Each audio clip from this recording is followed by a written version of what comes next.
Hey guys, Tommy Carrigan with Tommy Untamed. We've got a great show coming up. Thank you for watching.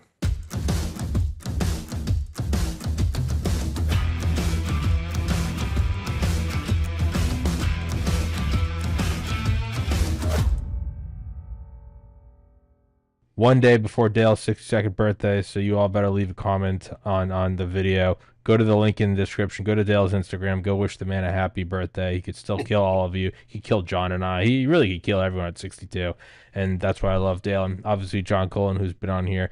So I was just counting before, a minimum of 20. I do see some other people have uploaded these episodes to their Rumble channels, which I did not realize was happening. They are taking views out of me.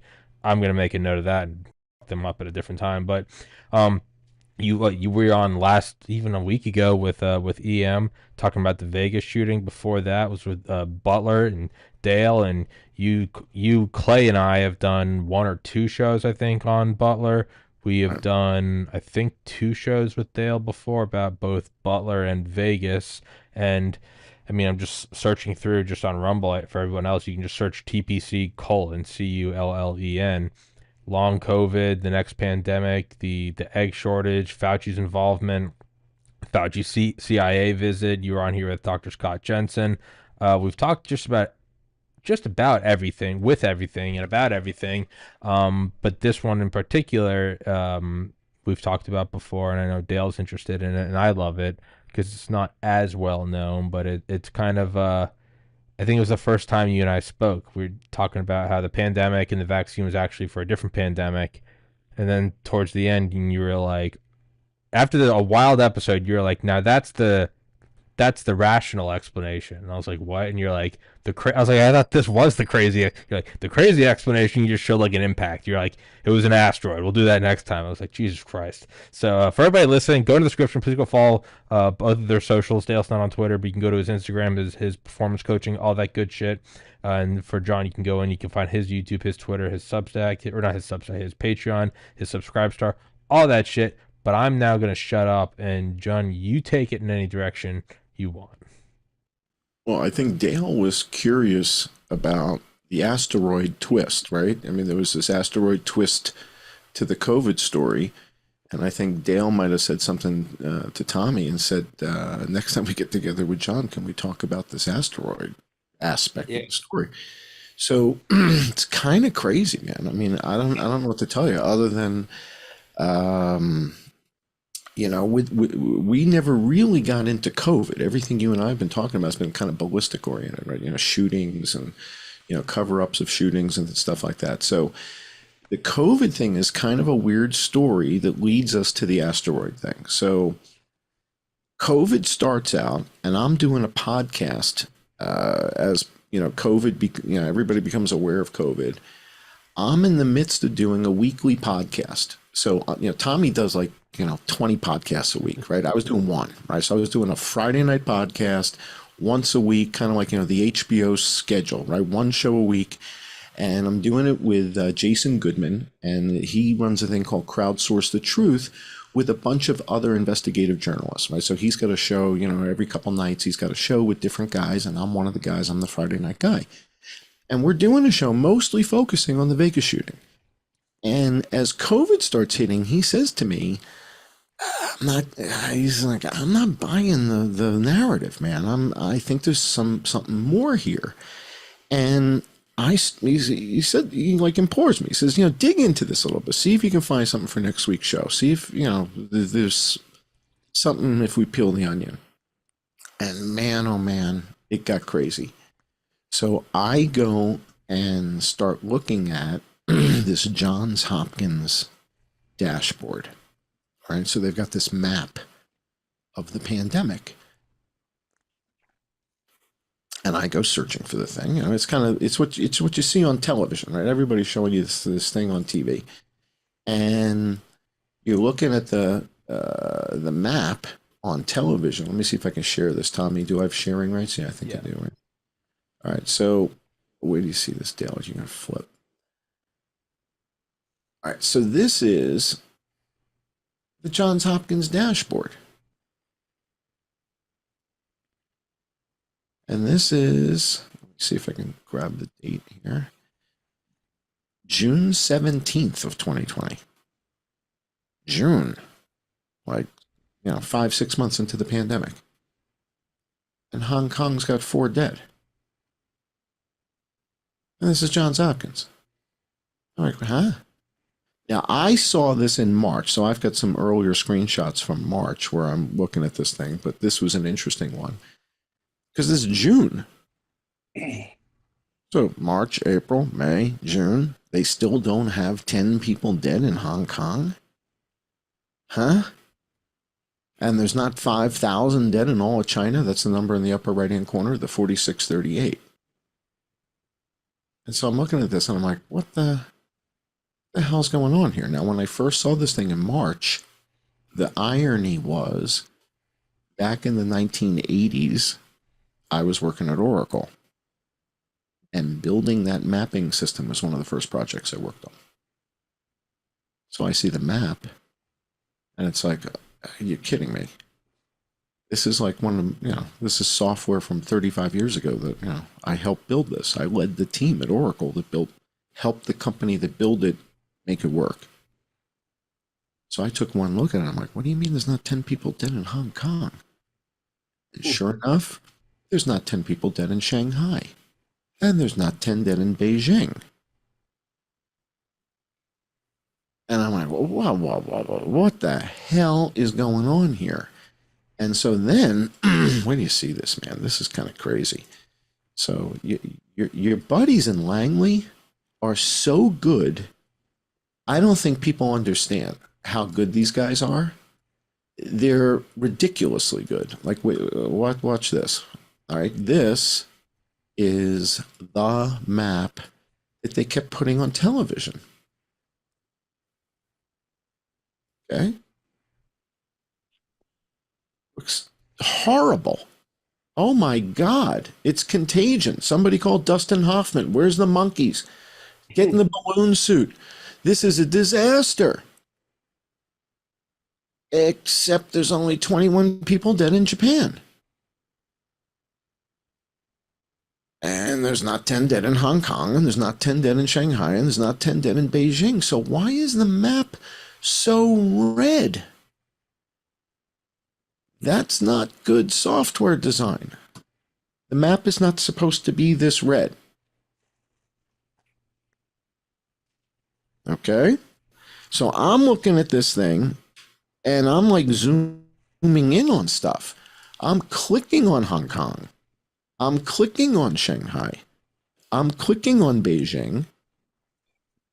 And I got 4 dead, 7 dead, 9 dead. I'm like, well, who the hell colored this thing red? Ho, ho, ho. Your old buddies, guys you used to work with, thought that, nobody's really going to click on the cities, right?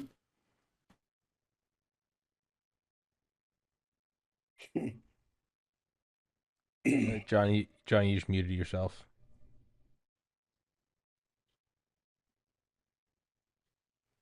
Yep. So Anderson Cooper, he didn't click on Hong Kong. Sean Hannity didn't click on Shanghai. David Muir was too busy doing his hair, looking gorgeous, to check Vietnam. Had nobody dead, 0. 100 million people in Vietnam, right? More people than Germany, more people than the UK. Nobody's dead, 0. And they share a border with China. So I'm looking at that and kind of scratching my head like I'm in the Twilight Zone. Like, nobody's looking at Hong Kong? How does Anderson Cooper not check Hong Kong? What? And so I start making videos saying, Dr. Fauci, is this true? Is it true that there's not 10 dead in Hong Kong or Shanghai or Beijing? And I start publishing those videos in March. And next thing you know, I'm introduced to Laura Ingraham out of the blue by some guy in Geneva, Switzerland. Introduces me to Laura Ingraham. I don't know if you know that Laura Ingraham used to live in St. Petersburg and adopted 2 Russian children. Speaks Russian. Okay? Privyet. So she and I end up on Skype together talking about COVID stuff Now in retrospect, because I was ruining this, I was ruining the cover up. I'm out there going, but Hong Kong doesn't have 10 dead, and I built the map.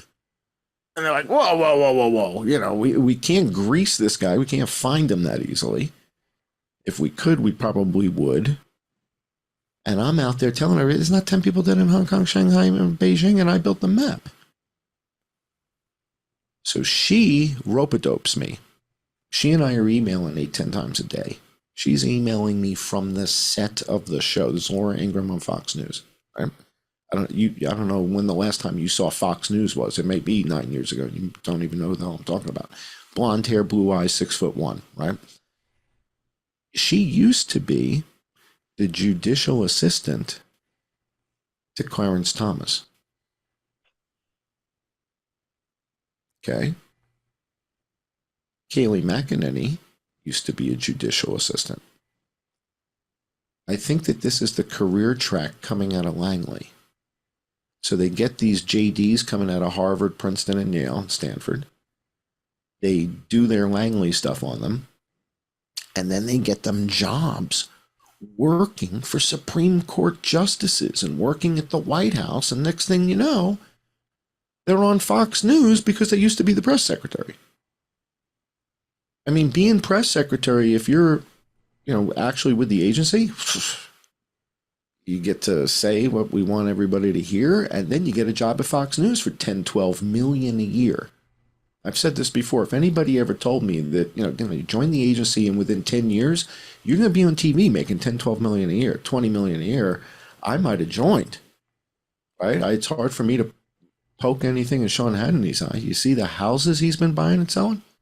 Loaded. Dude, and they're paying Laura Ingraham 20, 25 million a year now. Right? So it's big, big money. So she and I are emailing back and forth, COVID, Dr. Fauci, yada, yada. And we have a guest on our podcast. So I'm doing the podcast right now. We have a guest. Guest comes on. His name is Shepard Ambellis. Used to run a thing called IntelliHub. It was pretty popular. He still runs it, but he got squashed. He comes on and said, guys, I kind of had a hunch that if there was an extinction level event, like an asteroid thing, that they would use a virus to cover it up, to keep everybody indoors and stuff. I was like, all right, is there any evidence of something weird? And he starts showing us videos of troop movements or like military equipment movement. It turns out it was the National Guard, but nobody knew of it yet. It turns out they were building field hospitals. And he's got video of like stuff on train tracks that's already moving. And we're like, what the hell's all this? Because they hadn't told us they were building the field hospitals yet. Shep breaks the story, comes on the show, like literally showing us stuff on his phone that somebody sent them from somewhere in Texas where trains are going by. And we're like, what the hell is going on here? There's not 10 dead in Hong Kong. There's not 10 dead in Shanghai. They're locking everybody down. The president's declaring a national emergency. What in the world is going on? This isn't adding up. And so the other thing that's kind of the key moment, March 13th, President Trump declares a national emergency. The whole country, all 50 states. He puts the Stafford Act and the Wartime Manufacturing Act, and it's like, what the hell is going on? There's not 10 people dead in Hong Kong. Why are you guys freaking out? If you told me, yeah, we have this outbreak in Wuhan and we've already got 22,000 dead in Hong Kong, 30,000 dead in Shanghai, all right, and there was already 1,800 people dead in Vietnam and Ho Chi Minh and Saigon. But there's none of that. I'm like, what the hell is going on here? Did you see the video where like Trump comes out of the White House and he's got the whole crew with him filing out, and he comes to the podium. He says, a beautiful day in the Rose Garden. We're going to put the full force of the U.S. government behind this. Is March 13th. No one is dead in New York. No one is dead in Florida. No one is dead in Texas. There's one guy dead in California, but there's not 10 dead in Hong Kong. And it's like, if it's coming out of China, I'd be panicking when you told me it's really devastating Hong Kong, Shanghai, Beijing, okay. But if there's 4 dead in Hong Kong and 7 in Beijing, and, why are you guys freaking out here? This is March 13th. 2 days earlier, the WHO declares a global pandemic. And again, I'm looking at the data. I'm looking at the map. I'm like, but where? Oh, Wuhan. Okay, I see you got a big thing going on in Wuhan. I get it. Okay, big outbreak in Wuhan. Where else? Why are you declaring a global pandemic? There are like a bunch of people dead in Korea? Japan? No. What the hell is going on? So I figured, all right, this is Shepard Ambellis. He's like Hertz would be Alex Jones. Shepard Ambellis is like Avis, right? So he's like the number, so you got Alex Jones and you got Shepard Ambellis. So he's one notch below. IntelliHub, though, was a big thing. And so I'm like, look, the guy's good. He's showing us this troop movement looking stuff. I'm going to dig into this. And I start scratching and I start digging. And what I found was mind-blowing. Unbelievable. And then I shared this with Tommy, and Tommy said, they closed the doors to Cheyenne Mountain. For the first time, I don't think they even fully sealed them on 9/11. I could be wrong. I know that Will Arkin, former Army Intel guy, is an author, wrote a ton of great books. His book, The Generals Have No Clothes, he wrapped it up as COVID was starting, so he put in like an extra chapter. And I believe it was because Cheyenne Mountain was built in the 50s. I don't even know if it was finished for Cuban Missile Crisis. I don't think they closed the doors on 9/11. I think the last time they closed them, I don't know, might have been the Kennedy assassination, or it might have been like the Reagan assassination attempt. But they didn't close them because that's like the final hermetically sealed. It's like, oh, we're hitting reset on humanity. They closed them in, I think, March 2020 because of COVID. That's consistent. Which is. So I'm going to show you guys the evidence. I'm going to show you the evidence of kind of what was happening. Excuse me. What was happening that week? So it turns out that week, the week that the WHO declares a global pandemic, and then 2 days later, Trump declares a national emergency in all 50 states, that was Hell Week. That was the week that we learned what the hell was going on, apparently, because that's the week that everything changed. So let me show you a video clip. Somebody put this together, and I don't think they understood what they were documenting. And this is a video of March 10th to March 11th. And effectively, everything changes overnight. And then I'm going to show you what I believe happened. What did they show the president on March the 10th? That everything changes the next day. All right, so let's start with this little video clip. Let me run this, Tommy. And I think everybody's going to get a kick out of this one. Hang on. So this is the March 10th to March 11th transition from it's no big deal to Stafford Act. Okay, it's like, well, how the hell did all this go down? All right, so here we go. Let me launch this, Tommy, and we'll share this. Here we go. I had a great conversation last night with President Xi. I really believe they are going to have it under control fairly soon. In April, supposedly, it dies with the hotter weather. The Centers for Disease Control says the coronavirus is going to spread in the United States, but the White House today said that it's contained. Our country couldn't accept or would not accept the implications of what we were finding. One person with coronavirus in King County, Washington State, has died. 9 Americans now have died. 11 people have died from coronavirus. Tonight, the first containment zone here in America within a 1-mile radius in the New York suburb of New Rochelle. And then suddenly here it was in our own community. Here's what's making headlines on this March 11th. Good morning on this Wednesday, March 11th. Wednesday, March 11th. Hope you guys are exhaling, taking a minute for yourselves in the midst of all the chaos and confusion. I just looked at my notes from that day, and it was a most unusual day. I was testifying before the House Energy and Commerce Oversight and Reform hearing, and during that hearing, I said, we will see more cases, and things will get worse than they are right now. How much worse we'll get will depend on our ability to do two things: to contain the influx in people who are infected coming from the outside, and the ability to contain and mitigate within our own country. Bottom line, it's going to get worse. I had to say it because it was the truth. On March 11th, it became real for the entire country. That's just when so many people just said, it's time to take this very seriously.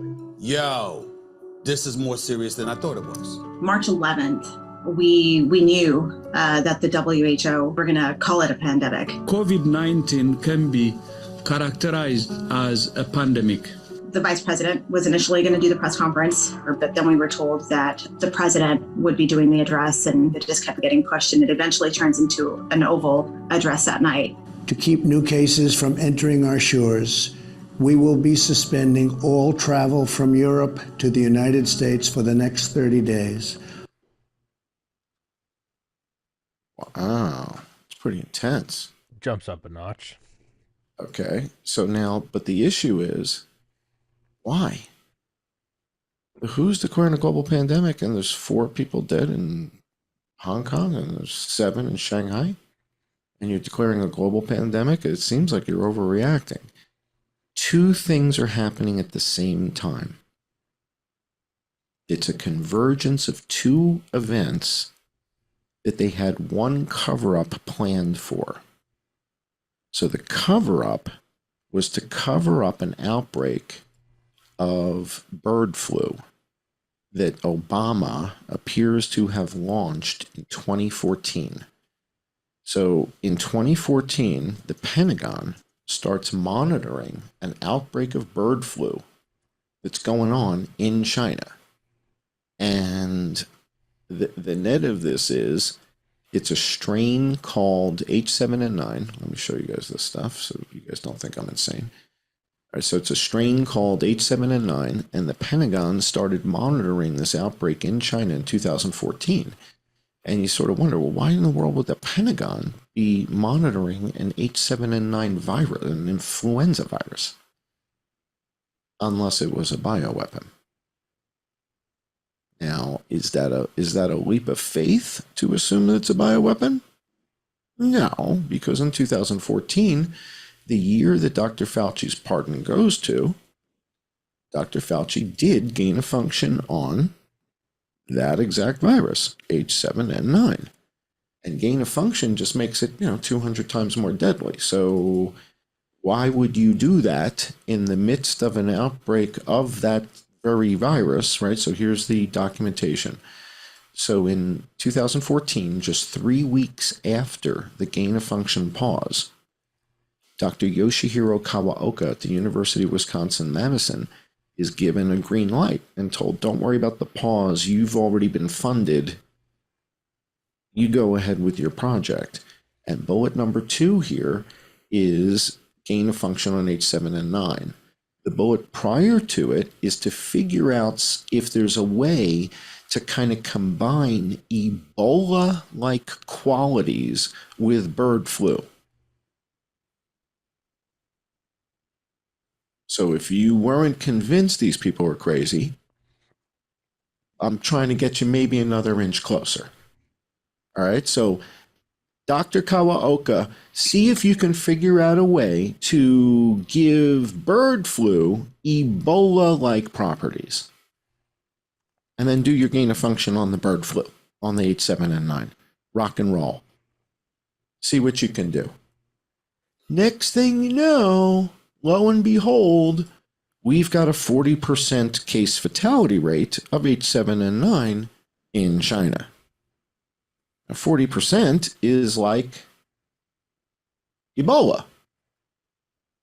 Okay, so now we've got this same virus from 2014 that the Pentagon has been monitoring, now has a 40% case fatality rate.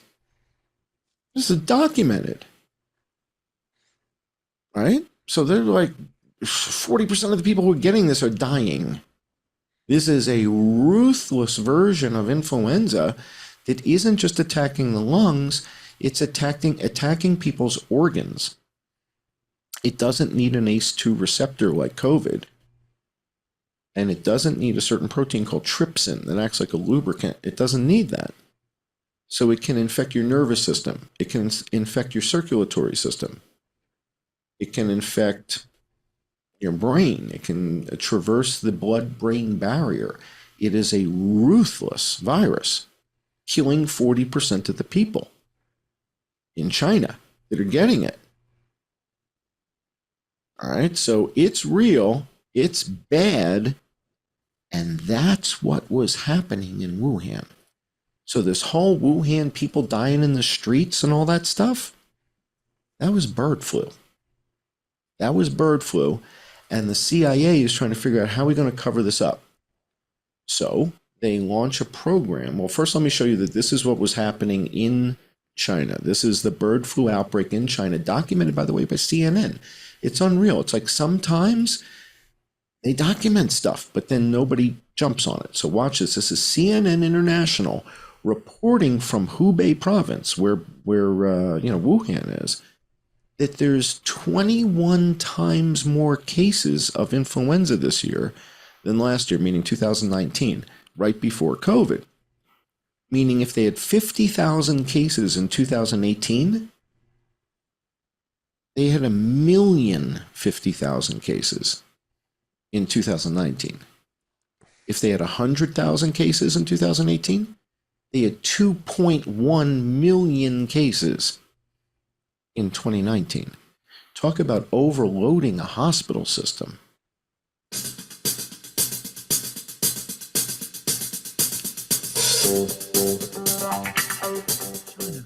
Startlingly, these documents reveal there was an enormous spike in influenza cases in Hubei, right when studies have shown the very first known patients were infected with COVID-19.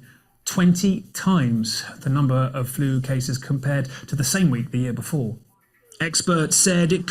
That's December 2019, December 2nd through 8th, 2,100%. So if there's 100,000 cases in 2018, there's 2.1 million cases? No wonder they're building hospitals. It's not for COVID. It's for bird flu. To the same week the year before. Experts said it could have flooded the hospital system with patients sick from flu-like symptoms. But they show flu patients were regularly screened, and many did not have a known flu virus strain. Dr. Fauci, how are we supposed to hide a bird flu outbreak again? How do we hide a bird flu outbreak? It's not as hard as you think. Okay? You simply don't put this strain, this H7N9, just don't put it in the PCR test. If you don't put it in the PCR test, it comes back negative. PCR test doesn't test for H7N9. It tests for H1, H3. There's no H7N9 in here. So you might be feeling miserable. You got 102.3 fever, you're burning up, you got body aches, you're like, oh my God. And they test you and they're, no, you're fine. You got nothing. You're like, what? Yeah, no. You don't have any of this stuff. It's not in there. And if it's not in there, you can't find it. So they did a program in 2019 called Crimson Contagion. Crimson Contagion is an exercise to figure out how the hell are we going to cover up this gain-of-function outbreak in China that's going amok. All right, it's clearly going out of control. We're not going to be able to contain this thing. People are going to die. Chickens are going to die because it's a bird flu. and we better figure something out. And so the plan that this thing really is how are we going to blame China? It's our virus, right? We did the gain of function 2014. Pentagon's been monitoring it. It keeps getting worse and worse and worse. And now it's not just killing all the chickens in China. Now it's killing the pigs. 500 million pigs in China die. But Langley comes up with a great idea of just tell everybody it's African swine fever. Well, then shouldn't the FDA be freaking out about African swine fever if it killed 500 million pigs in China? It's the same virus. It's H7N9. It's half the pork production. By the way, this is all Obama's doing. So Obama did this in 2014 to bring China to their knees. Because what happens when the price of pork triples? What happens when the price of eggs triple in China? The people say, she isn't the panda bear. He's not Honey Bear. He's an idiot. We want him gone. And there's unrest. It's not even a bad strategy. It's a great strategy. Yeah. If it, it's like Langley's middle name is social unrest. Yeah. Right? So if you can triple the price of food by wiping out the food supply, nobody even knows you did it. Yeah. Dude, you talk about evil genius, man. These U.S. AMRID guys are, 500 million pigs died. Half the pork production of China. Nobody sees any connection here. It was the deadliest and worst bird flu outbreak in history. Langley comes up with a plan to cover it up with this other virus that this guy Peter Daszak is developing in Wuhan, because Peter Daszak is CIA and EcoHealth. So we take CIA money, we go to China, we get them to help us make viruses and shit. And then when the shit hits the fan, we get to go to Peter Daszak and say, Pete, you've got 40, 50 viruses in development in Wuhan lab, right? With that Dr. Shi lady, the bat chick, right? Yeah. Which one of those would make like a wicked pneumonia and has a bunch of features like bells and whistles that are going to get all the lab rats' attention? He goes, we got this one, SARS-CoV-2. He says, is that from a chicken? It can't be from a bird. He goes, no, it's from a bat. Perfect. You're Langley. You've got a bird flu infecting chickens and eggs, wiping out the poultry population, wiping out egg production. You need to have your Patsy virus, can't have anything to do with chickens. In fact, it shouldn't have anything to do with the food supply. Bats, pangolins, and raccoon dogs. Those aren't in the refrigerated section. How good are these guys? Bats, pangolins, and raccoon dogs. Nobody's thinking food supply. Meanwhile, back at Tyson, 800 people are infected this week, right? Tyson's closing this factory, closing that factory. It's in the food supply, Dale. It's in the chickens, it's in the eggs, and it's in the pork. Nobody wants to talk about the pork because everybody thinks that's African swine fever. Nonsense. That's more cover-up stuff. So this is all going on. They've got a cover-up plan. They're going to cover up the bird flu with the COVID, with the SARS-CoV-2, okay? March 10th, they come to the president and they say, sir, we've got a problem. And he says, yeah, I know, chickens, eggs, I got it. Yeah. So we got another problem. What the hell is that?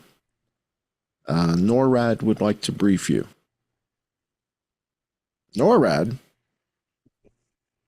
Santa? Santa's coming early? Not quite, sir. Not quite. NORAD and NASA on the 10th of March most likely showed the president something like this. About 30 to 40 asteroids were converging on Earth And the date of the convergence is April 28th and 29th. So there's a whole bunch of asteroids, which are white dots, that are all coming together around a blue dot. The blue dot is Earth. And the date of the convergence is like the 28th and 29th of April. And I found this, or, like I'm moving the mouse around, like I'm going back, forward, left, right, I'm moving this thing here on April 28th. So the day that I discovered this was the day of the convergence. And I sent an email to Laura Ingraham. And I said, you have got to see this. This is unbelievable. Because I ran the model backwards. Like you can tell it to go backwards. I ran it backwards like 200 years. This has never happened. Nothing like this has ever happened, where 30, 40 asteroids are all converging in like a gravitational vortex like this.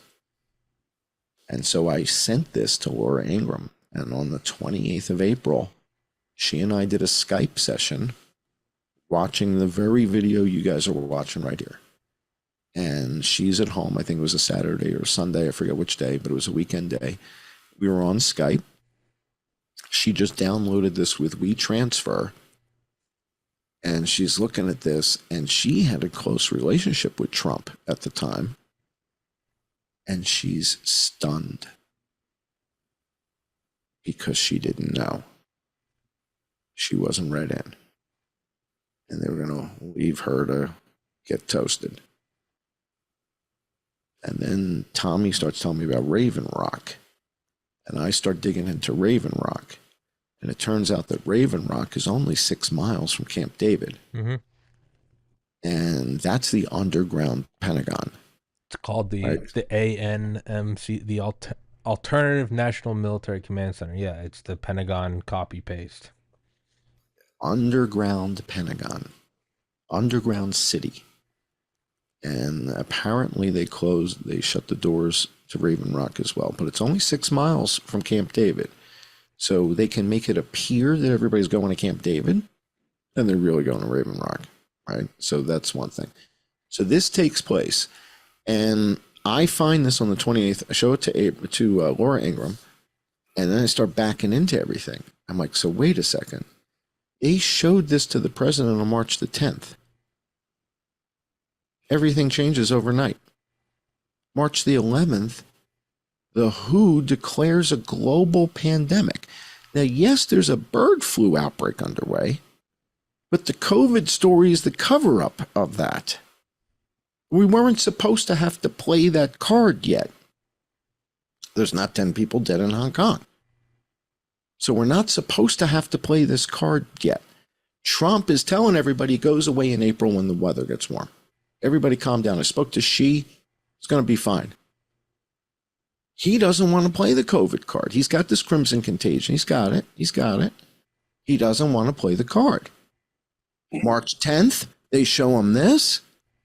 And they say, he says to them, well, so what the hell are we supposed to do? And they said, well, sir, we have a plan. We have a national neo plan of what to do when stuff like this happens. And he says, really, you have a plan for this? And they say, yeah, we have a plan. Here's the plan. And the plan says we're supposed to build field hospitals in all the major cities in case there's an impact and people have burns and wounds and whatever. We have to be able to treat the wounded. Okay.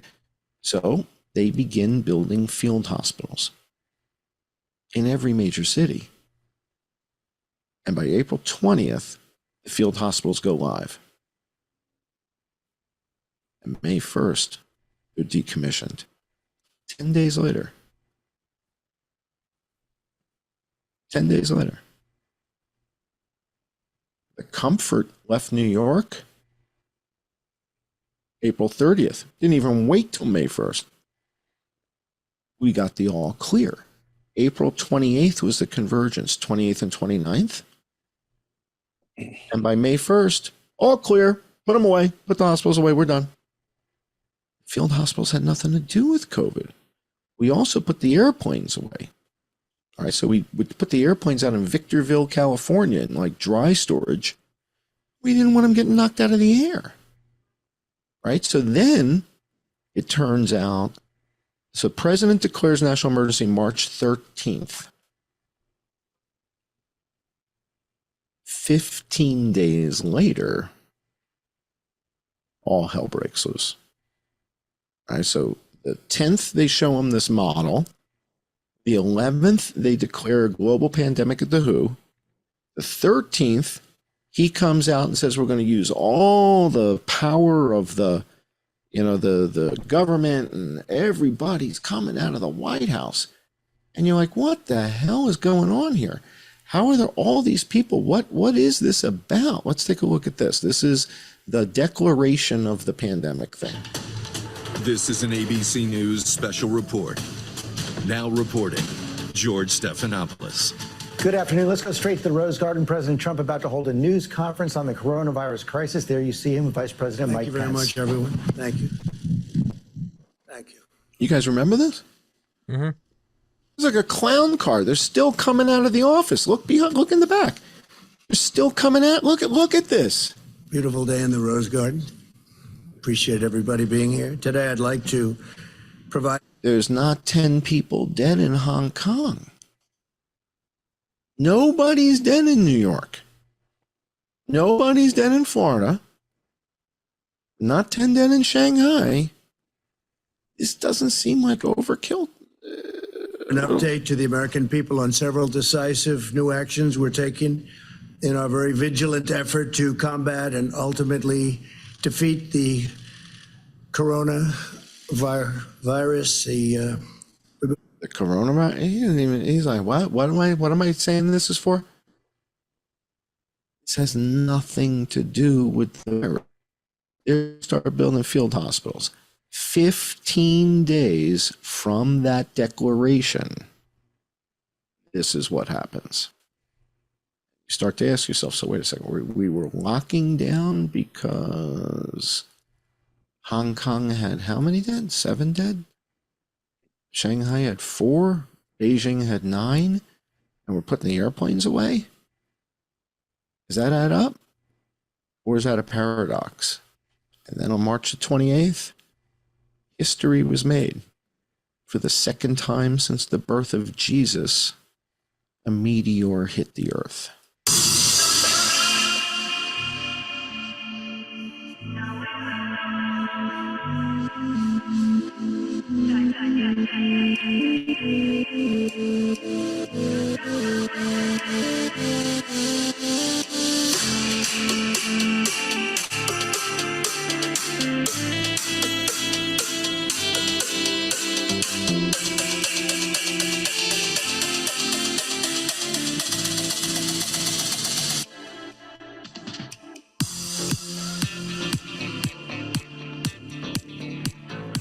A 1,000 buildings have the roofs blown off. It's the second impact of this magnitude since the birth of Jesus. The last one was 1,100 years ago in Canada in the forest, so nobody witnessed it. This is in a village in Akure, Nigeria, and it happened 15 days after the president announces a national emergency. This is when they started taking everything seriously. And this is when the field hospital deployment went into high gear, because this was an unexpected impact. We weren't expecting that. So this happens in Akure, March 28th, and the field hospital construction teams go into high gear. Army Corps of Engineers, and a call-up of the National Guard that is the largest National Guard call-up since D-Day. I didn't know that. And they deploy field hospitals across the country, everywhere. I didn't know that. And around the world. What was that, Tommy? I didn't know that factoid. Oh, yeah. So they start deploying the field hospitals all over the place to be ready April 20th, and they're decommissioned May 1st. They stand for 10 days. The impact in Akure, Nigeria is covered up.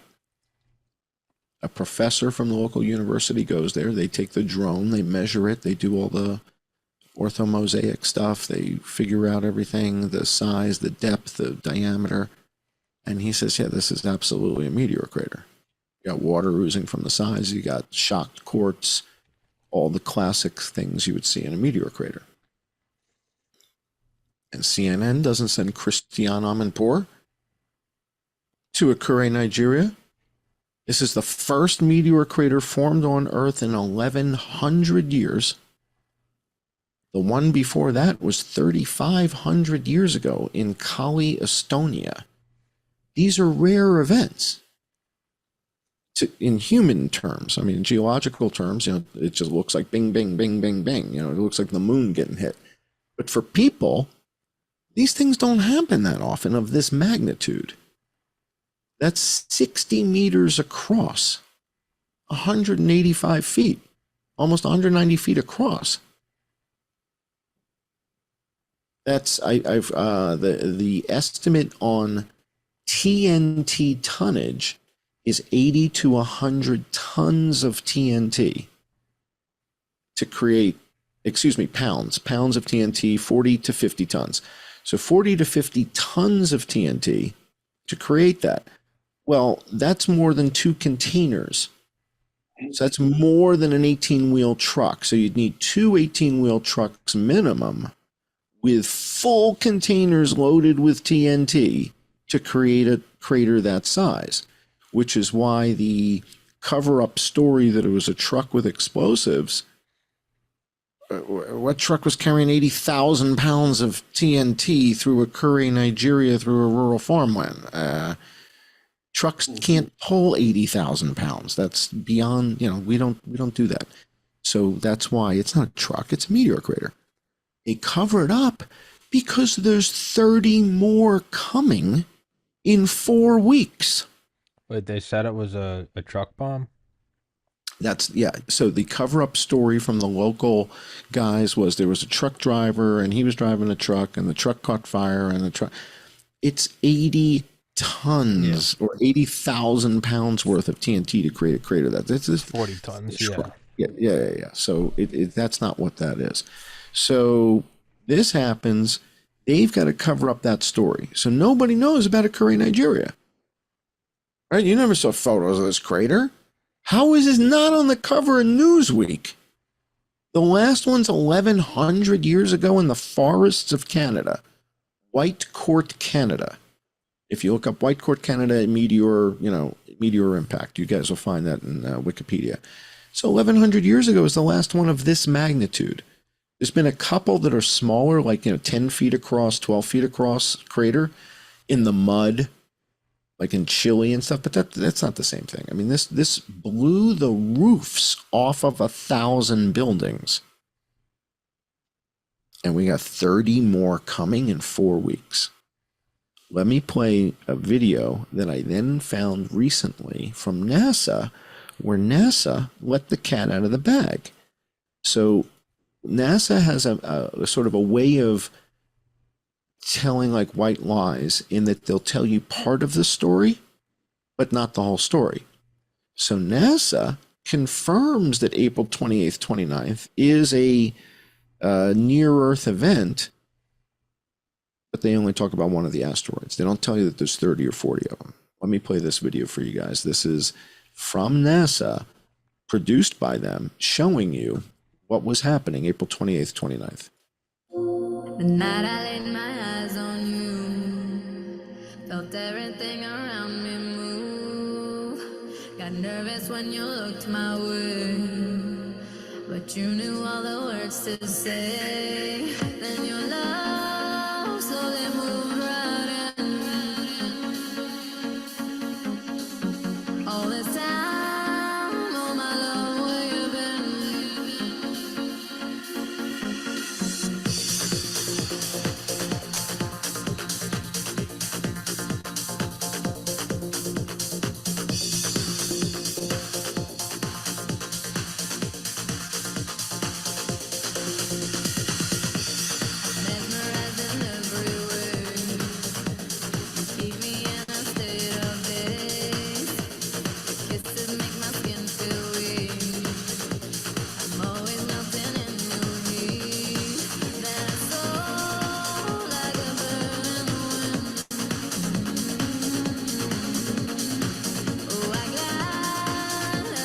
There it is. Armageddon's next date with Earth and its creatures is April 29th, 2020. They let the cat out of the bag. Now, what they don't tell you is that there's 30 more in addition to the one they're comping to. So they tell you about one of them, and the one they tell you about is 4 million miles out. That's not the one I'm worried about. I'm worried about all the ones that are closer than the moon. And they don't mention those. And once again, it works. It's like they use such simple techniques, and they work. And nobody, it's like everybody's like, oh, in fact, very few people even know this. Did anybody watching this right now know that we had an Armageddon warning on April 29th, 2020? And that there was an Armageddon warning a month earlier, it said, right? It said the last time we had an Armageddon warning was last month, right? Here you go. Last time there was last month. Tommy, I'm not getting my Armageddon warnings. I thought I subscribed, but they're not coming through.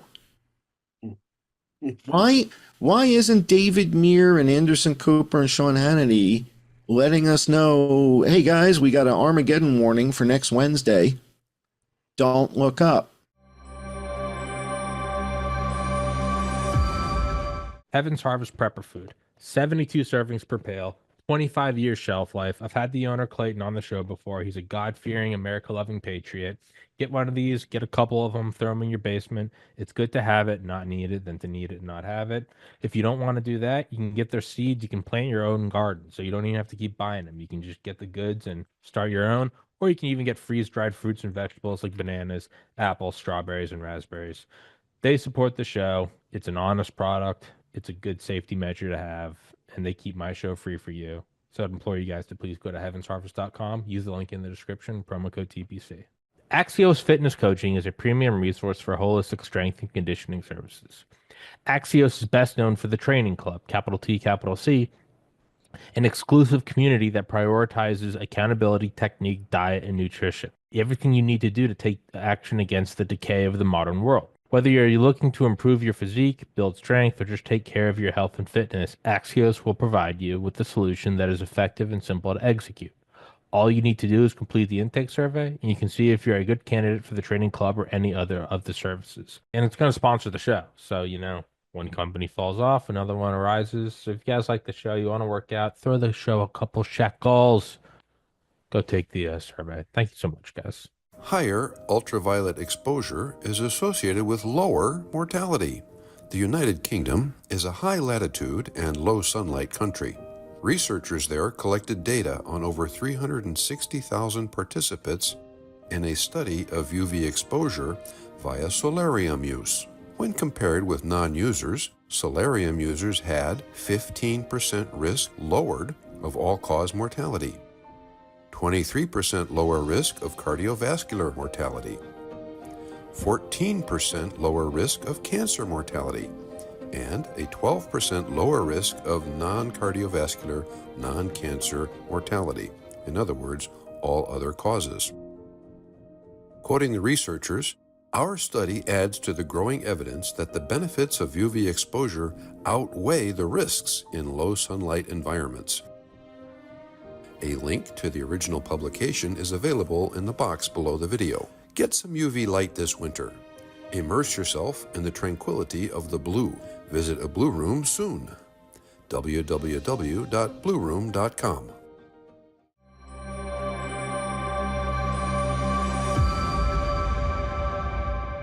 So Trump says, all right, well, let's just tell everybody we're building the field hospitals for the virus. It's not for COVID. Don't bring anybody here for COVID. This is if the hospital system is overflowing, we'll use this as backup. And everybody, okay, that's good enough. I think people are taking too many SSRIs. I think everybody's just become, okay, that sounds like that's a good plan. And nobody's questioning anything anymore. It's like, did critical thinking die as Prozac, Wellbutrin, and Zoloft took off? I think so. I don't think anybody's thinking critically anymore. I think we have to titrate back on the Wellbutrin and the Paxil and the Zoloft And people need to start asking some tough questions. We built field hospitals when there's 4 people dead in Hong Kong. On January 13th, the president ordered vaccines from Moderna. There's only one guy dead on Earth. Those vaccines weren't for COVID. They were for the bird flu outbreak. But that's a gain of function thing from Obama. As much as Trump hates Obama, he can't go to the podium and say, hey, you know, my predecessor started a bio war with China with this gain of function. He can't do that. The whole Joint Chiefs are going to say, sir, that's admitting to bio warfare. You can't do that. It's like, so you telling me I've got to cover up what the Kenyan did? I got to cover for the Kenyan. And they're like, yeah, basically, yes, sir. So that's his predicament. He finds himself not able to tell the public the truth because the Joint Chiefs are like, sir, you can't tell people we did this. Right? The Pentagon's been monitoring this thing for 10 years now, since 2014, 11 years. They know full well what's going on. To me, the interesting part must be when they briefed Tulsi Gabbard, Ratcliffe on, hey guys, listen, this whole COVID thing is, you know, it's kind of, that was our virus. Dale, we killed 7 million people with our virus from the University of Wisconsin-Madison.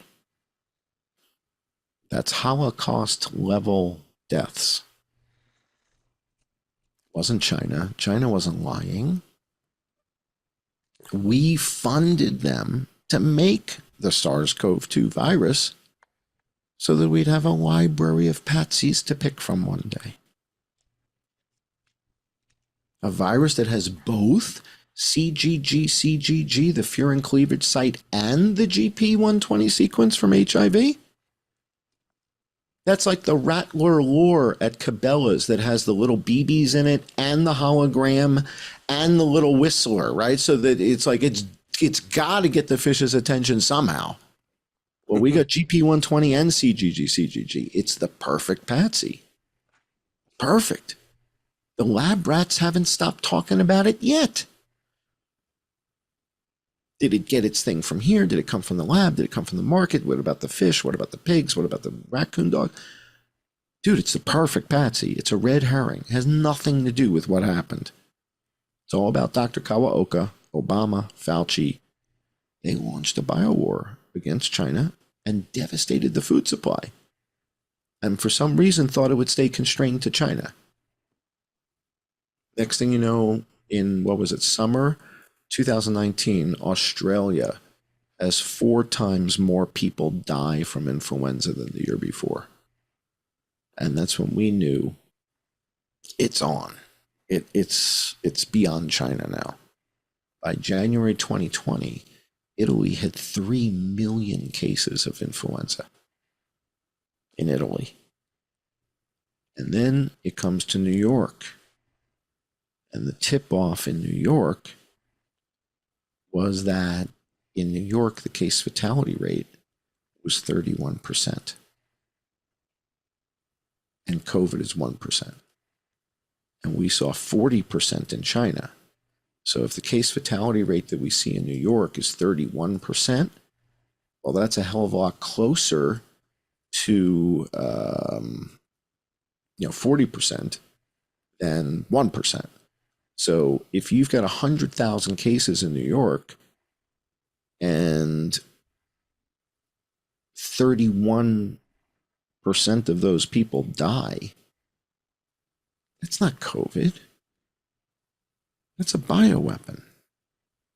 You tell me there's a virus that 31% of the people who got it died in New York? And we're talking about 100,000 people now. We're not talking about 1,600 people.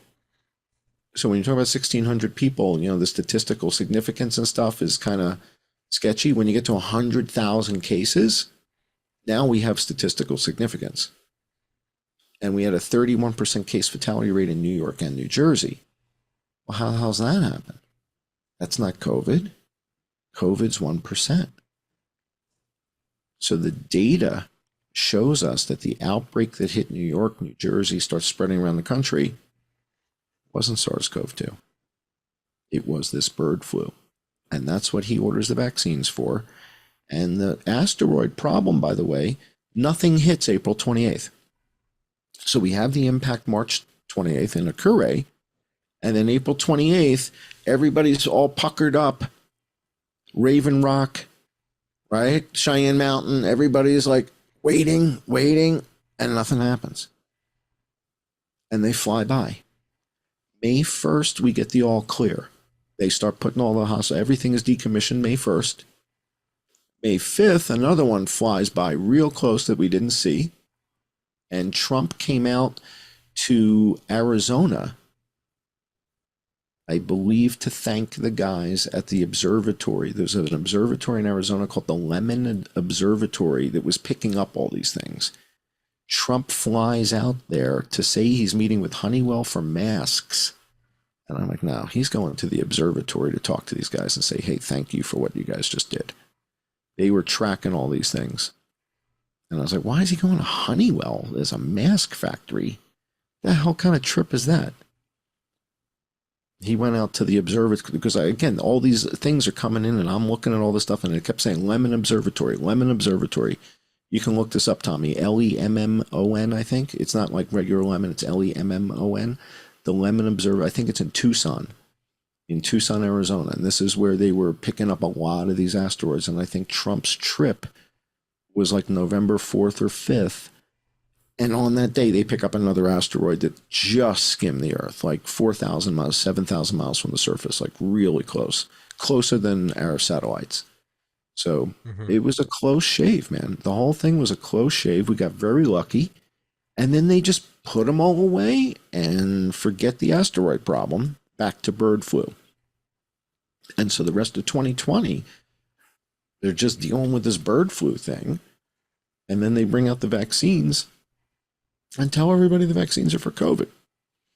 The Chinese virus. Vaccines for bird flu. 8, 7, and 9. So the secrets these guys keep are intense, man. Intense. It's got to weigh on you. You wonder why these guys have such gray hair. You know, it looks like Obama aged 25 years and 8.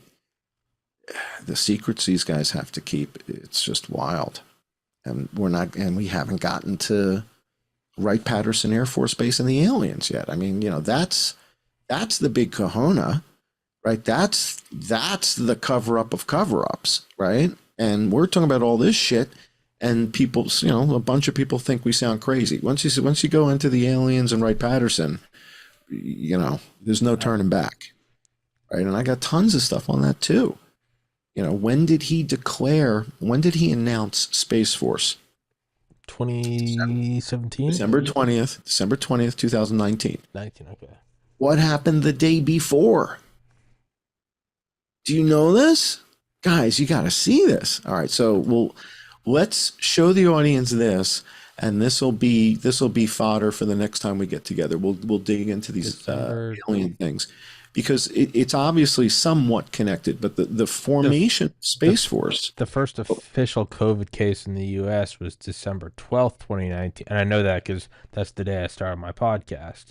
Retroactively, that's the first official case. But it wasn't discovered in China until January 9th. Yeah. All right, so let me see if I can find my Space Force video for you. Here we go. Space Force was founded why? Okay. So let's take a look at this together, and I think you guys are going to enjoy this. And the next time we get together, Dale, we'll get into the details on this thing.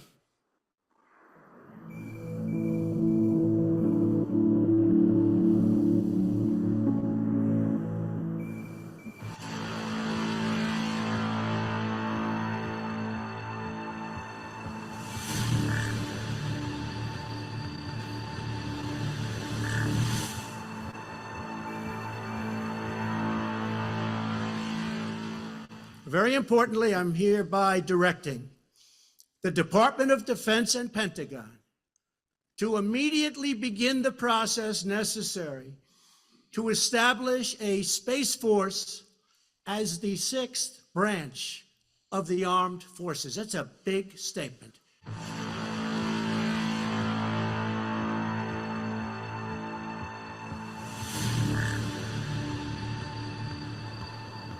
The day before.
To establish a Space Force as the sixth branch of the armed forces. That's a big statement.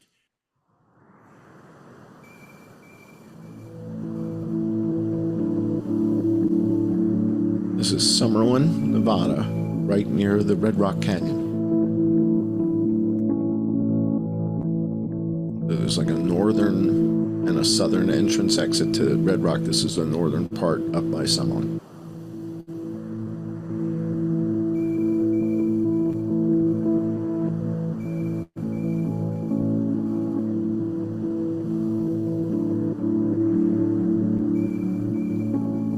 This is filmed with a color night vision camera, and the gentleman who filmed it said this was absolutely not visible to the naked eye. So if he moves his eye away from the camera, he can't see this at all. This is only visible on the camera.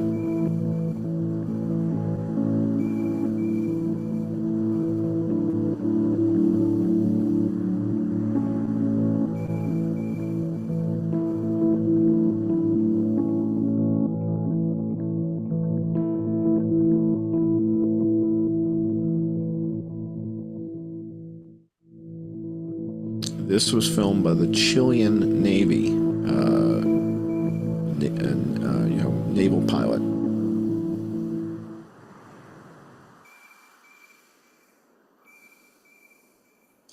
This footage was edited out by Fox News.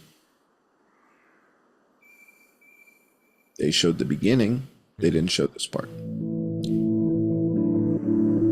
So, when you see some of the evidence that's out there that's not been widely circulated, it starts to become apparent that they've been covering up quite a bit of this stuff for quite some time.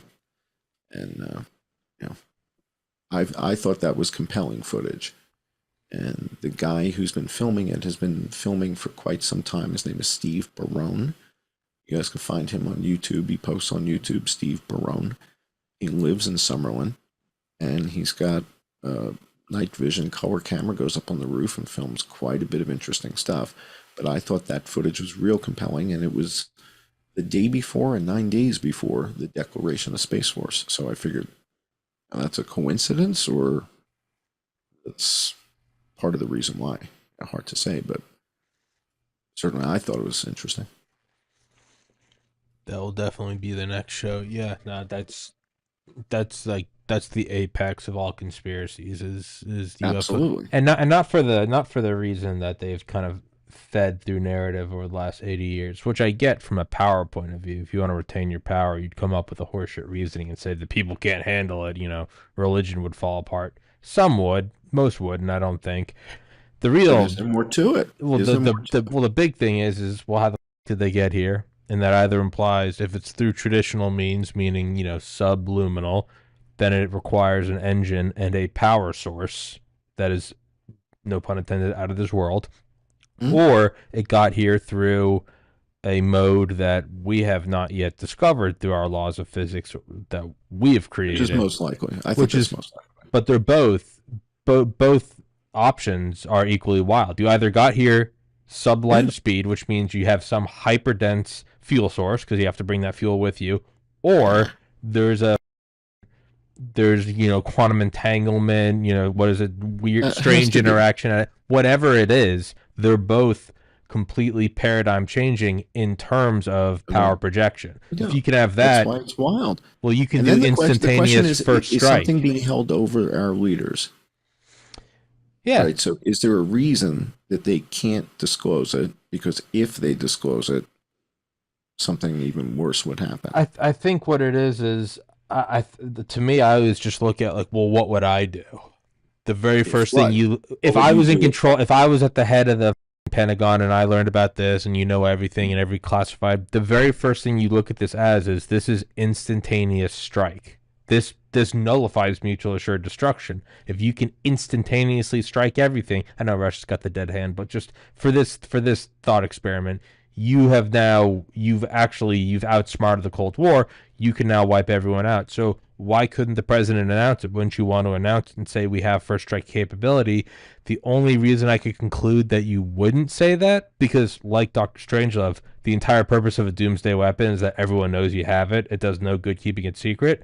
The only reason we would not announce it, would be because it's not that we built it, we're reverse engineering it, and we still haven't figured it out yet. So we've got this lottery ticket. We're trying to scratch it off. We don't want anyone else to know we have it because we still haven't figured it out. Take Bob Lazar. Bob Lazar's story through the thing for 40 years, and there's probably guys crashing these things outside of Nellis, every 3 weeks. They run into a rock. Drunk Air Force right, recruits plowed into a wall. Like in Independence Day, right? When they first start flying and they're banging into everything. I'm sure that's what it's like up at Nellis. This guy, Steve Barone, is filming all kinds of strange stuff right outside of Nellis, almost on a weekly basis. He's churning out stuff. I mean, you go to his YouTube channel, it's wild how much he's filmed. And then you see footage like this, and it's like, man, these are not helicopters. I know helicopters, and these are not helicopters. So there's a lot to the story. And then we get to the whole Wright-Patterson twist and what's going on up at Wright-Patterson. I think that's where the goods are. I think the other goods are at Fort Knox. There's no gold in Fort Knox. That's where we keep the stinky stuff, man. There's no gold in there. How much gold? We don't have that much gold. We have $120 billion worth of gold. This is nothing. It's like, our gold reserves are ridiculous. It's silly. Well, I would say that's not even unrelated. It was, the dollar's backed by gold. No, the dollar's backed by military force. Damn straight. And that goes back to, what would be the bee's knees, the absolute crown jewel, would be some faster than light teleportation, quantum entanglement, alien technology. And it's interesting because it's not something like the Manhattan Project or stealth or whatever, to where you're building this thing and you're keeping it secret.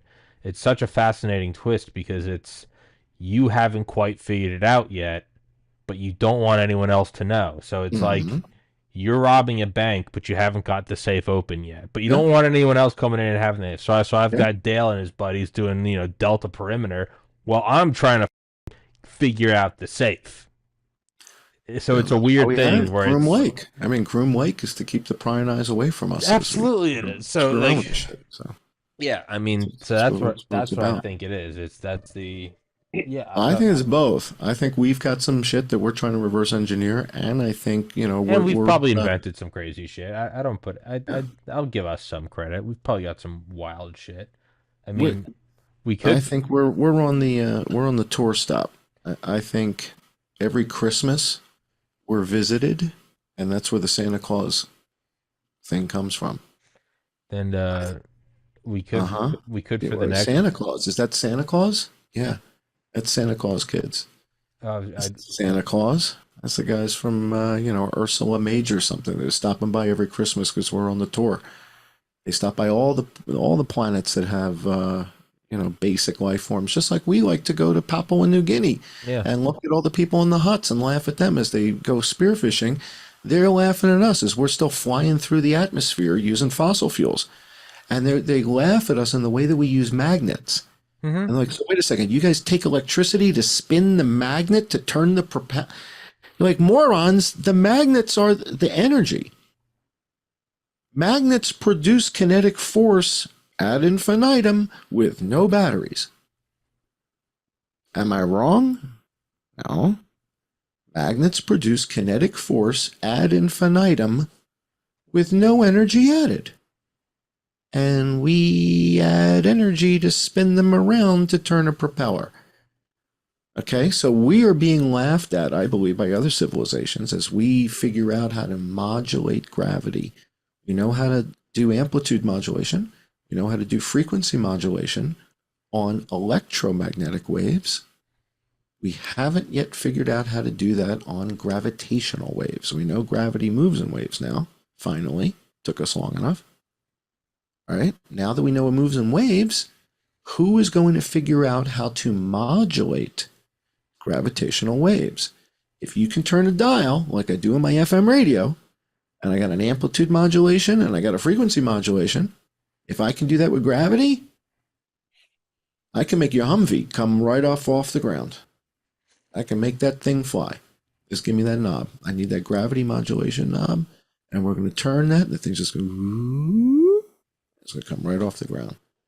And I think that's what Bob Lazar was screwing around with 40 years ago, and they're still trying to figure out smooth surface, how do you fly this thing? Where do you touch?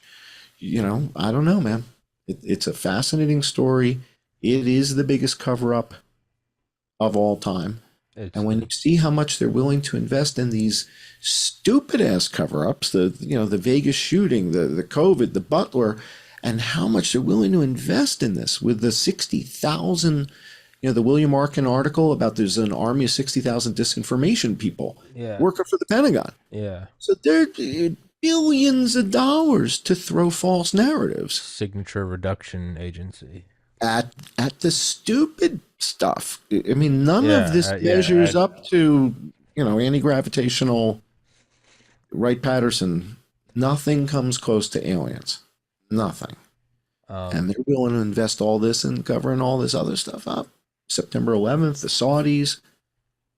There's no limit to what they will go through to cover up this alien stuff.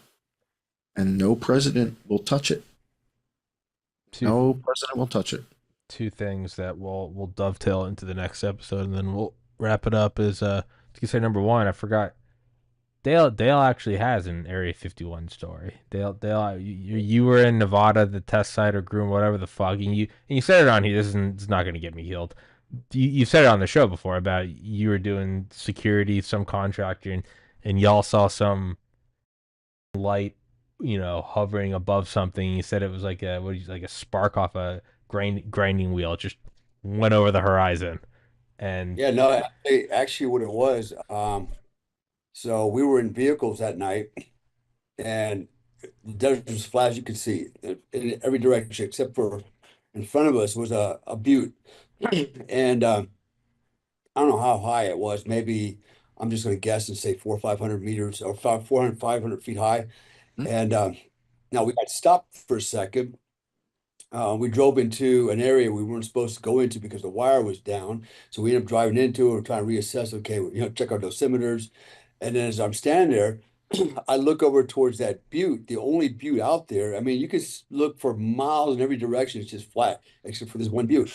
And all of a sudden, behind it comes this big bright light. It just comes straight up, and it hovers above the butte. And it hovered there for maybe 15 seconds, 20 seconds. And it was a really big bright light. It had no strobes on it, no red and greens. It was not a helicopter. It was not a machine. You couldn't hear anything. It was just very quiet. Hovered, and it sank back down behind the butte. And we commenced to drive. We went all the way around this damn thing looking, and nowhere was it. We didn't see anything. There was nothing there. And how far were you from the runways? How far were you from like the main Groom Lake runway? How far out were you guys? Perimeter, like 8 miles, 10 miles out? At least. We were quite a ways away from everything. We were way in the middle of nowhere. North of the main installation, or? I don't remember. Nevada I actually test don't site's remember. also the biggest test site in the world, so It's huge. yeah. Oh my God, yeah. That place is Yep. huge. Yeah. So I don't remember exactly where we were located, but I do remember seeing that, and I was just eager to see when we get around this thing, what was that? And there There was was nothing nothing there. there. Did it Nothing. shimmer? Did it have that shimmering quality like what we saw in the video where It looked like a parachute flare that we use in the military, right? So you launch a parachute flare out of an artillery piece or mortar, huh? and it opens up and it comes down on a Lights parachute. up, yeah, lights up the yeah. Right. But that was it. It was just hovering. It wasn't sinking. It was just hovering, hovering, hovering, hovering, and then all of a sudden it just went down on its own behind it, and that was it. Never saw it fly off or do anything from there. No engine sounds, no strobe lights, anything that would indicate it was some type of a man-made aerial vehicle. Nothing. And it was big, a big bright light. It wasn't like a little one. It was a big bright light. How long were you stationed out there? How long were you working out the Area We were 50? only out there for a few days, but that was the that was the one thing I do remember, and that's my one UFO story that I have. It's like I feel like I actually saw an unidentified flying object, which was nothing man-made. Is the word I couldn't Oh, describe. It's a very big cool. ass bright light. Yeah, I'm and still looking. I'm still looking for my first one. I haven't seen one yet, but I'm still looking. I'm uh, eager. I'm eager. I was gonna say, so that is, and I'll look it up. Trump had a comment, I don't know, a couple weeks ago. I don't think even a full month ago. But I don't know where it is. I don't want to look at it. April 18th, 2025. Okay, yeah. Trump says that the U.S. has tech that, quote, and this is verbatim, manipulates space and time. I don't know if you saw that, but like that That's kind of went pretty. under the radar. But That's pretty bold. he's talking Yeah. about like the new fighter jet, the F-47, and but then it just kind of slides in there in the middle. He's going on and on, just like Trump, just meandering. Yeah, But then he says the U.S. has technology we can now manipulate space and time, or the fabric of space and time. And then he kept well, going actually, on about there's actually I saw some other articles on that recently too. It just came out where they've been able to do all kinds of different things like teletransport, light rays, bend space and time. Time is time is not linear like we think it is. So this is the other thing that's kind of fascinating. The last, I'd say 3 years. I mean, 2 years ago, most of us never heard of AI. What the hell is AI? All of a sudden, now it's ubiquitous. Everybody's got AI. It's like, whoa, and it's pretty damn good, right? It's pretty scary, but it's moving so fast. And then there's all these other developments like, space time, all these things, that are popping up. It's like rapid all of a sudden. It's not like a slow progress over time. We discover something new. It's like we're discovering a lot of things all at once. Like, for example, there's a guy, a doctor that I follow quite a bit, and he made mention that if you're still alive in 5 years from now, there's a pretty good chance you can live to be 120, 150 years. Why? Because the advancement of AI and medical knowledge is moving so fast, right? And it's not just, I mean, it's everything. And so, what kickstarted that? It seems like suddenly we went from a slow crawl to a sprint Hmm. within a couple of years, right? It makes you wonder what in the hell just well, happened that allowed all that, right? That's Hmm. what I'm curious about as well. And if you remember during COVID, I distinctly remember during COVID several times there came out, some news reports came out. Oh yeah, the U.S. government, they're going to release some information about UFOs, and they kept saying that, Yeah. and then they drop a little thing, a little nugget here, a little nugget there. And what I think they were doing, and I think they're still doing it, I think what they're trying to do is condition us to the idea, slow walk it. yeah, Hmm. that one day, Apollo, look, guys, here it is. There's the aliens, right? But I also think the reason they're not coming out and telling us, I do believe they exist. Why not? I mean, if you think about it, we know of over 700 trillion galaxies, right, in the It's universe. That's insane. what we Yeah, it's know, crazy. right? Absolutely. So They're how everywhere. yeah, how can we believe that we're not the only living You can't. creatures in that? You can't, right? So there's got obviously more. Moreover, and so and I think the reason they're not coming out with it, there's all kinds of reasons, right? Maybe maybe you're right. Maybe we've discovered some type of high-speed technology from the aliens that we could, we could wipe out all our enemies, right? But honestly, why would we do that? Because at that point, you know, I don't see Russia or China as our enemies anymore. I think we should all be united because we got a bigger problem, and it's coming from out there, right? And No so I doubt. don't think we would be interested in killing off our enemies. I think we want to come together on this one, right? Until we figure out what this external entity is out there. Is it a threat to all of us?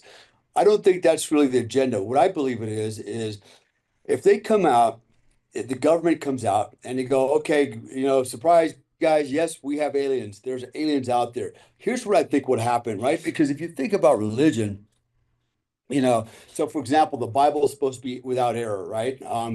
God's all knowing, all powerful, without error, right? And so even though the Bible is a man-made book.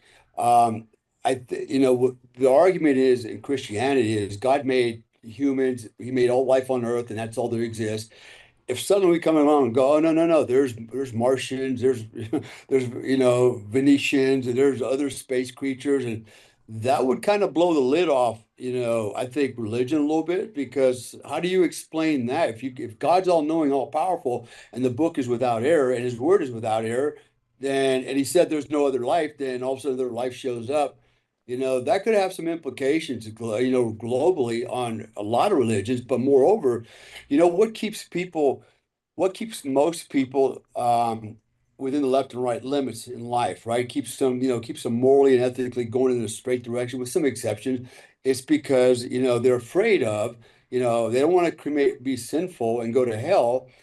So they want to live this life within these rules. By the way, these rules were written by other men in the Bible. And so everybody, adheres to these rules. And suddenly if you go, there was no God, this was all bullshit, there's aliens out here. What would that do to the average person? You're like, well, I am believing this bullshit and more of this stuff about being righteous and moral and blah, blah, blah, blah, blah. I think you would see just people would just start doing what the hell they want. It's like, why?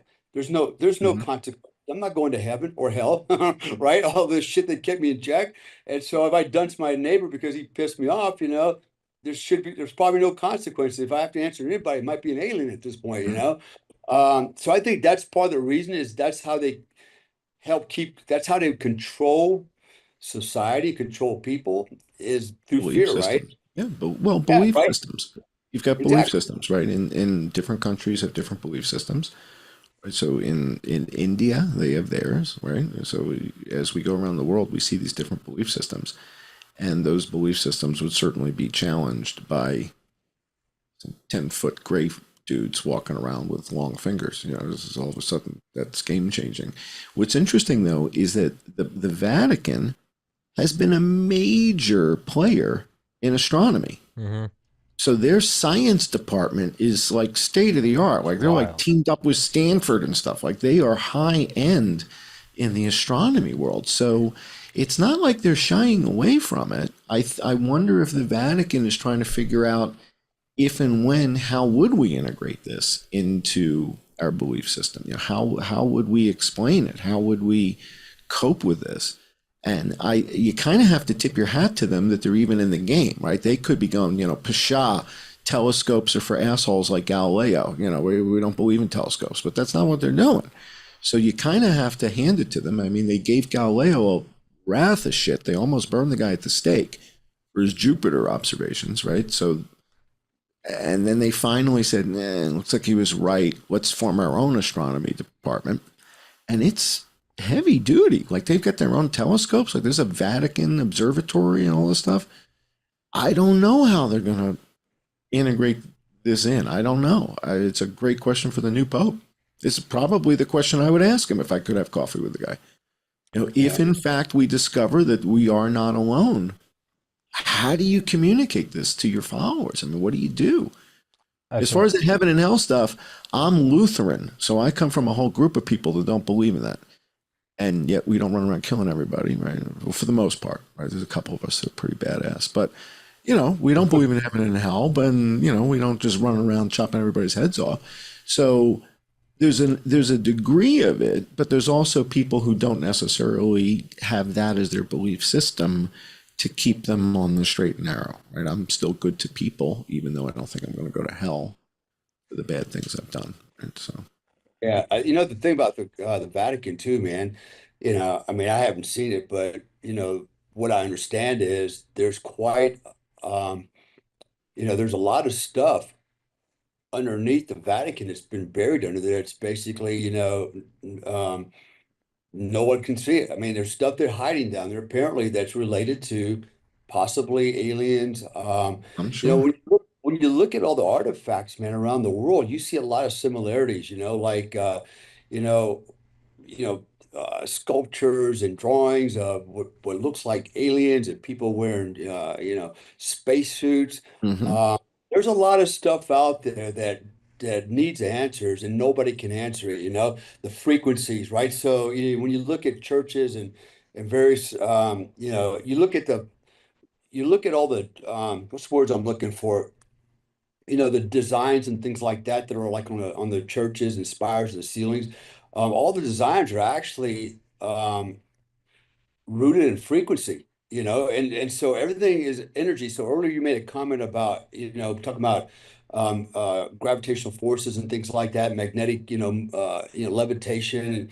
Um, one of the theories is that somehow the Egyptians had the knowledge, probably got it from some alien, how to use gravity and the magnetic energy to actually move those big ass rocks and stack them up.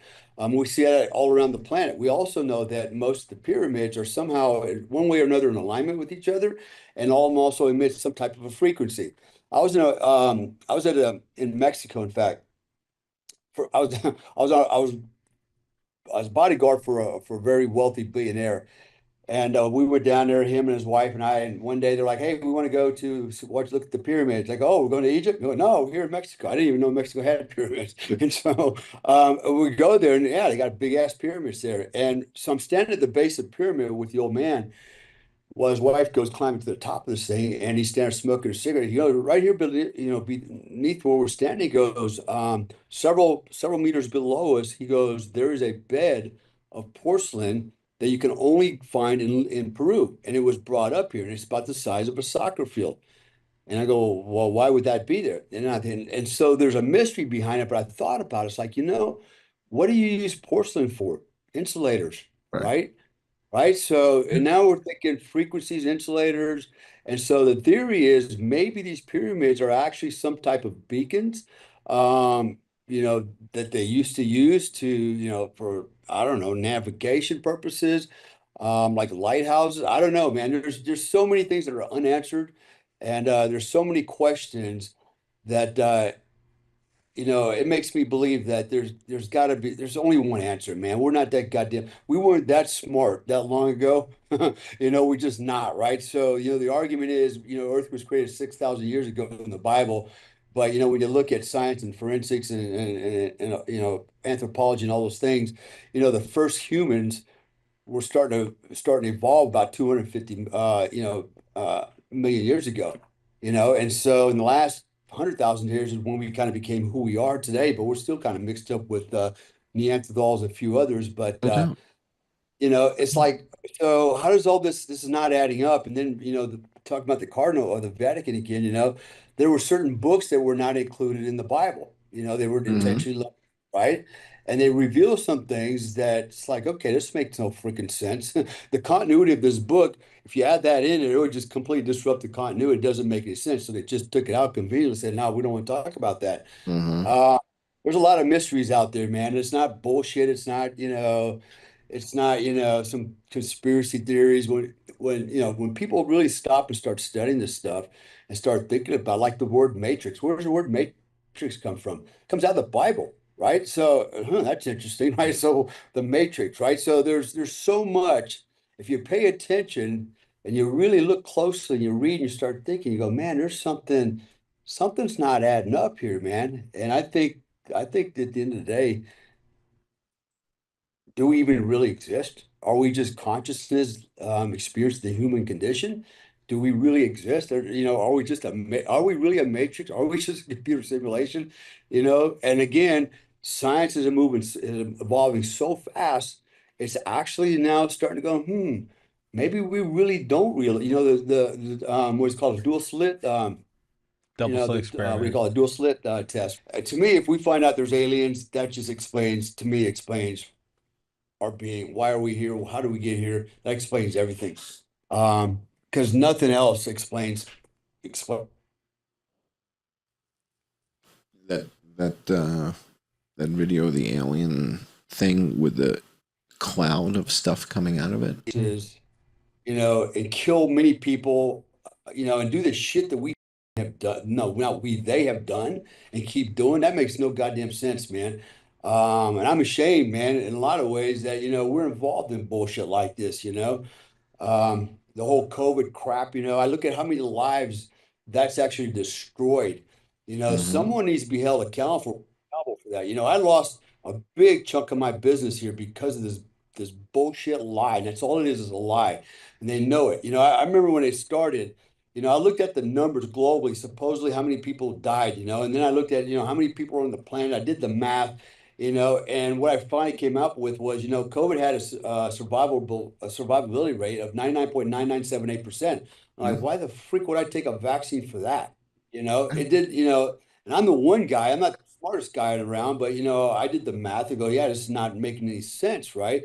Here's another thing that, that got my attention. So I won't mention any names here, but some of my friends, they all basically made appointments to go to the local clinic to get a COVID test, a PCR test to see if they have COVID. So all 5 of them canceled it because that's something else to go do. A week later, they all got letters from the clinic going, well, sorry to inform you, but you've got COVID and you need to come down for your vaccine. It's like, I didn't even take the test. How did I get the damn letter, right?